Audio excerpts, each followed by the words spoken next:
నిజామాబాద్కి నేను గత సంవత్సరం నుండి ఒక 10-12 సార్లు వచ్చి ఉంటాను. బట్ దేనికైనా సందర్భం రావాలి.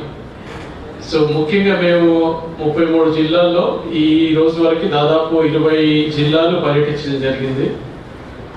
కొత్తగా ఏర్పడిన జిల్లాలని ప్రయారిటీగా తీసుకొని, ఎందుకంటే అక్కడ అవగాహన కల్పించాల్సిన అవసరం ఉంది. అలాగే మాకేంటంటే తక్కువ కేసులు ఉన్నాయి అక్కడ. So low hanging fruits కాబట్టి we could complete in 20 districts. We are up to date in here. పాత జిల్లాలకు వచ్చేసి గత నెలలో నల్గొండతో మొదలు పెట్టాము, తర్వాత ఇక్కడికి రావడం జరిగింది.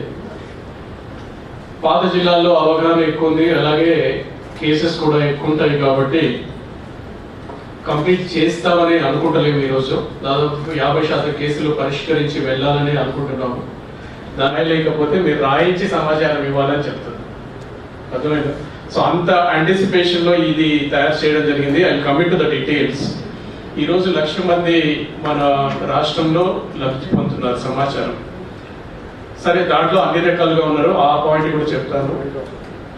ఈ 1,00,000 మంది సమాచారం పొందడమే కాకుండా మా కమిషన్ లెవెల్లో దాదాపు 15,000 మంది లబ్ధిదారులు సమాచారం ఇవ్వలేదనో, సమాచారం తప్పుడుగా ఇచ్చారనో, సమాచారం కరెక్ట్గా ఇవ్వలేదనో రకరకాల సమస్యలతో మా దగ్గర సెకండ్ అప్పీల్ ఫైల్ చేస్తారు.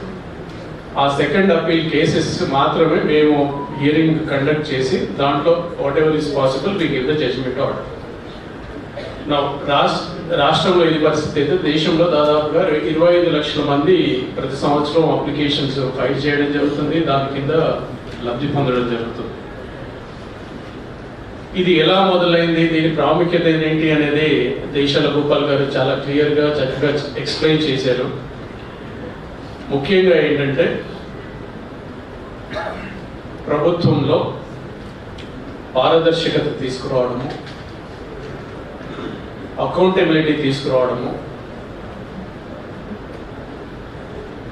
పబ్లిక్ ఇన్ఫర్మేషన్ అందుబాటులో ఉంటే ఎంపవర్మెంట్ జరుగుతుంది అనే ఉద్దేశంతో ఈ చట్టం తీసుకురాబడింది.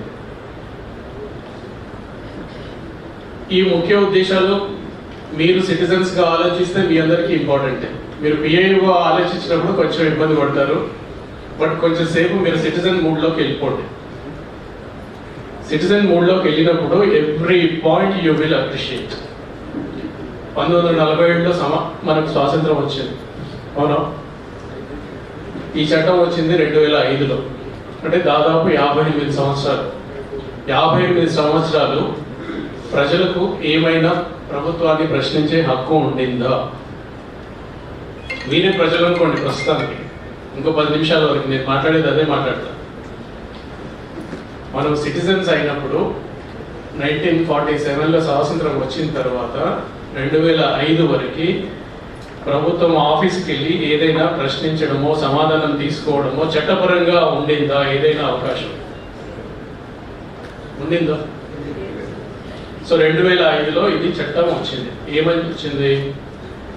ప్రతి పబ్లిక్ అథారిటీ అంటే ఎక్కడైతే శాలరీస్ డ్రా చేయబడుతుందో, ఎక్కడైతే పబ్లిక్ మనీ ఎక్స్పెండిచర్ జరుగుతుందో, that is the public office. నేను ఇంకా చట్టపరమైన డెఫినేషన్స్ మళ్ళీ ఎక్స్ప్లెయిన్ చేస్తాను, బట్ సింపుల్ వర్డ్స్లో మనుషులకు సిటిజన్స్కి ఈజీగా అర్థమయ్యే పద్ధతి అది.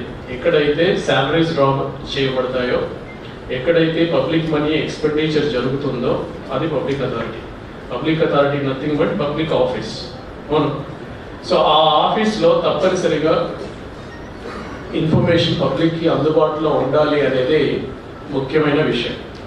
సో ఇక్కడికి వచ్చేసరికి మనం అనుకుంటాం, మనం ఎందుకు ఇవ్వాలి ఇన్ఫర్మేషన్?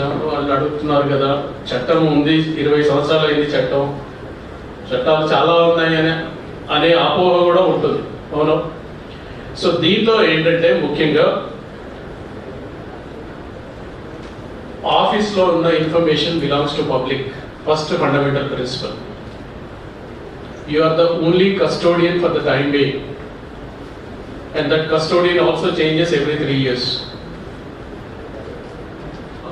కానీ అలాంటి లెటర్స్ కూడా చాలా మంచి చేస్తున్నాయి అనేది నా ఉద్దేశం. ఎందుకంటే వాడు మిమ్మల్ని ప్రశ్నిస్తున్నాడు అని అంటే మీరు కొంచెం చక్కగా జాబ్ చేస్తారనేదే నా ఉద్దేశం. తర్వాత అది చదివిన తర్వాత